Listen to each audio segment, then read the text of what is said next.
Morning बच्चों आज हमने जो पहला चैप्टर किया था उसका सेकंड पार्ट करना है। संविधान सभा का स्वरूप से इस चैप्टर को हम शुरू कर रहे हैं। पहले चैप्टर में मैंने आपको बता दिया था कि संविधान की ज़रूरत हमें क्यों पड़ती है, बताया था, आप सबको याद होगा। फर्स्ट पार्ट में जो हमने कंप्लीट कर लिया था उसका सेकंड पार्ट हम आज से शुरू कर रहे हैं। संविधान सभा का स्वरूप। संविधान सभा का विधिवत उद्घाटन सोमवार 9 दिसंबर 1946 को प्रातः 11 बजे हुआ। कब हुआ? प्रातः 11 बजे। कब हुआ था? संविधान सभा का विधिवत उद्घाटन दिन सोमवार 9 दिसंबर 1946 को सुबह 11 बजे हुआ था। अब जो आप पिक्चर देख रहे हैं उसमें आप देखो कि आपको जो पिक्चर सामने नज़र आ रही है वो है डॉक्टर सच्चिदानंद सिन्हा की। 9 दिसंबर 1946 को डॉक्टर सच्चिदानंद सिन्हा को संविधान सभा का अस्थायी अध्यक्ष नियुक्त किया गया था। ठीक है, यहाँ तक क्लियर हुआ? आपको एक एक नंबर के क्वेश्चन साथ साथ करते चलना है। और सच्चिदानंद सिन्हा को संविधान सभा का अस्थायी अध्यक्ष चुना गया था। स्थायी अध्यक्ष किन्हें चुना गया था? डॉक्टर राजेंद्र प्रसाद को। उनका चित्र अभी आगे मैं आपको दिखाऊंगी। देखो, 11 दिसंबर 1946 को डॉक्टर राजेंद्र प्रसाद को संविधान सभा का स्थायी अध्यक्ष चुन लिया गया था। अब जो आप पिक्चर देख रहे हैं वो किनकी है? डॉक्टर भीमराव अंबेडकर की। तो संविधान सभा के प्रारूप जो समिति थी, प्रारूप समिति मतलब जिसमें संविधान का ढांचा तैयार किया गया था, उस समिति के अध्यक्ष जो थे वो कौन थे? डॉक्टर भीमराव अंबेडकर। मैंने 3 आपको बताया अभी तक, अस्थायी अध्यक्ष, स्थायी अध्यक्ष और डॉक्टर भीमराव अंबेडकर, जो कि संविधान सभा की प्रारूप समिति के अध्यक्ष चुने गए थे। देख लिया आपने?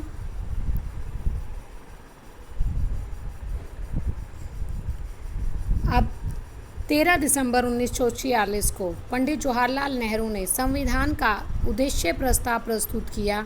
इसमें भारत के भावी प्रभुता संपन्न लोकतांत्रिक गणराज्य की रूपरेखा प्रस्तुत की गई, जिसे 22 जनवरी 1947 को संविधान सभा ने स्वीकार कर लिया था। यहाँ तक क्लियर हुआ? यहाँ तक बेटा मैंने आपको बताया है, यहाँ तक मैंने आपको बताया कि संविधान सभा का प्रारूप कब तैयार हो गया था और उसके अलावा संविधान सभा के स्थायी अध्यक्ष, अस्थायी अध्यक्ष और प्रारूप समिति के अध्यक्ष के बारे में। अब जो मैंने बताया कि नेहरू जी ने संविधान सभा का उद्देश्य प्रस्ताव प्रस्तुत किया और कब प्रस्तुत किया? 22 जनवरी 1947 को संविधान सभा ने इसे स्वीकार भी कर लिया। ठीक है,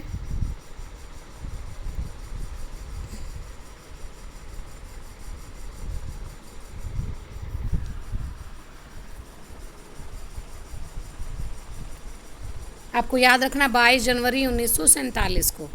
3 जून 1947 की योजना के अनुसार विभाजन के बाद सभी प्रतिनिधि संविधान सभा के सदस्य नहीं रहे, जो पाकिस्तान के क्षेत्रों से चुनकर आए थे।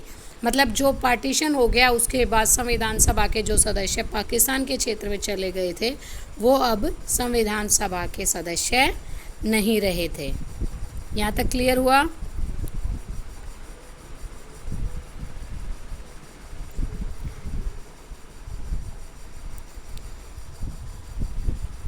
संविधान सभा के वास्तविक सदस्यों की संख्या घटकर 299 रह गई। इनमें 26 नवंबर 1949 को कुल 287 सदस्य उपस्थित थे।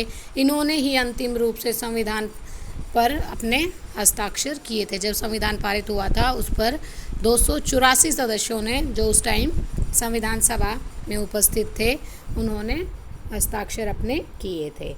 अब आपको ये याद रखने वाली बात है कि संविधान सभा के वास्तविक सदस्यों की संख्या घट गई थी। पार्टीशन के बाद संविधान सभा के जो सदस्य थे वो 299 रह गए थे और 26 नवंबर 1949 को 284 सदस्य उपस्थित थे, जिन्होंने संविधान पर अंतिम रूप से अपने हस्ताक्षर कर दिए थे। यहाँ तक आप सबको क्लियर हुआ?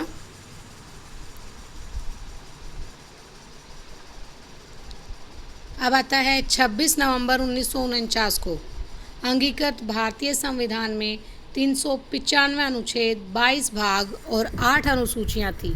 वर्तमान में अनुसूचियों की संख्या बढ़कर 8 से 12 हो गई है। आपको याद रखने वाली बात है कि जब भारतीय संविधान अंगीकृत किया गया था तब उसमें 395 अनुच्छेद थे, 22 भाग थे और 8 अनुसूचियां थी। लेकिन अब 8 अनुसूचियां बढ़कर कितनी हो गई हैं? 12 हो गई हैं।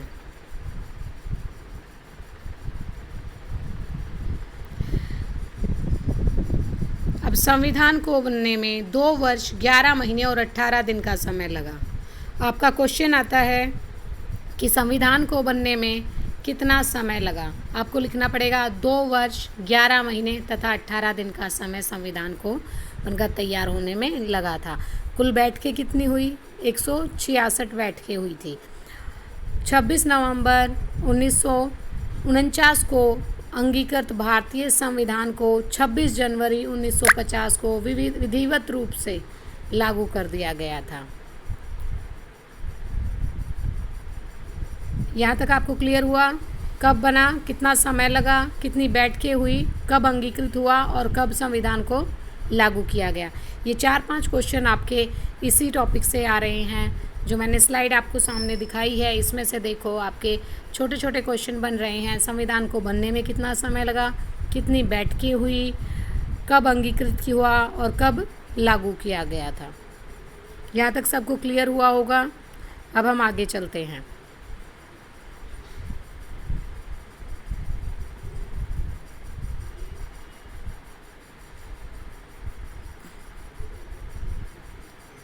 अब हम पढ़ेंगे विभिन्न देशों के संविधान से जो हमने प्रावधान लिए हैं वो।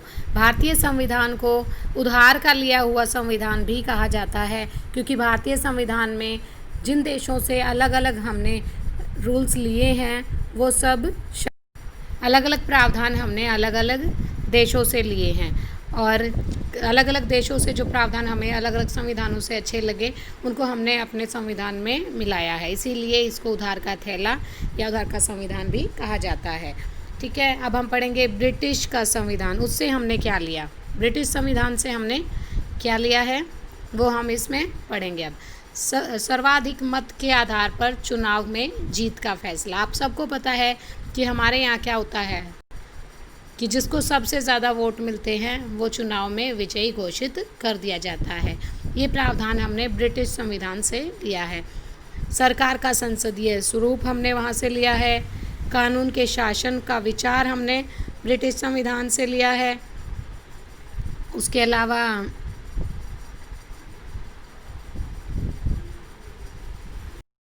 ब्रिटिश संविधान से हमने विधायकों के अध्यक्ष का पद और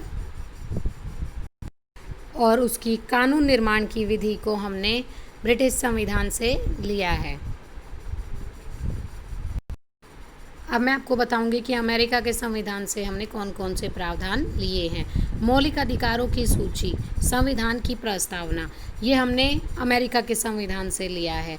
आपको पता है ना कि हमें मौलिक अधिकार मिले हुए हैं। आप सबने पहले भी पढ़ा होगा मौलिक अधिकारों के बारे में। तो ये प्रावधान हमारे संविधान में कहाँ से आया है? अमेरिका के संविधान से। आता है न्यायिक पुनरावलोकन की शक्ति। न्यायिक पुनरावलोकन क्या होता है? न्यायिक पुनरावलोकन मतलब कि न्याय जो दे दिया गया, जो जजमेंट एक बार पास हो गया है उसको दोबारा से देखना कि कहीं किसी से कोई गलती तो नहीं हो गई। न्यायिक पुनरावलोकन की शक्ति और न्यायपालिका की स्वतंत्रता। उपराष्ट्रपति का पद, ये भी हमने अमेरिका के संविधान से लिया है। ऐसे बेटा आपके छोटे छोटे क्वेश्चन भी आते हैं। अगर पूछ लिया जाएगा राज्य के नीति निर्देशक तत्व भारतीय संविधान में कहाँ से लिए गए हैं, किस संविधान से हमने वहाँ लिए हैं, तो क्या लिखेंगे? आयरलैंड के संविधान से। राज्य के नीति निर्देशक तत्व राज्यसभा में मनोनीत सदस्यों की संख्या, सदस्यों का जो प्रावधान है वो हमने आयरलैंड के संविधान से लिया है। ठीक है, अब आता है फ्रांस के संविधान से हमने स्वतंत्रता, समानता और बंधुत्व का सिद्धांत जो है हमने फ्रांस के संविधान से लिया है। आता है कनाडा के संविधान से हमने क्या लिया है? कनाडा के संविधान से हमने एक अर्ध संघात्मक सरकार का स्वरूप, सशक्त केंद्रीय सरकार वाली संघात्मक व्यवस्था, इनको हमने कनाडा के संविधान से लिया। और अवशेष शक्तियाँ, जो कुछ अन्य शक्तियाँ हैं वो भी हमने कहाँ से ली है, कनाडा के संविधान से। ठीक है, यहाँ तक क्लियर हुआ बेटा। आपकी लास्ट क्लास में मैंने आपको संविधान क्या, उसकी आवश्यकताएं और उसके कार्यों के बारे में बताया। आज की क्लास में हमने संविधान का स्वरूप पर चर्चा की और संविधान में जो प्रावधान हमने अलग अलग संविधानों से लिए हैं उनके बारे में चर्चा की। ये आपका जो मैं स्लाइड दिखा रही हूँ उसमें देखो, ये आपकी बुक में दिया हुआ है, आपको ये एज इट इज़ अपनी नोटबुक में बनाना भी है।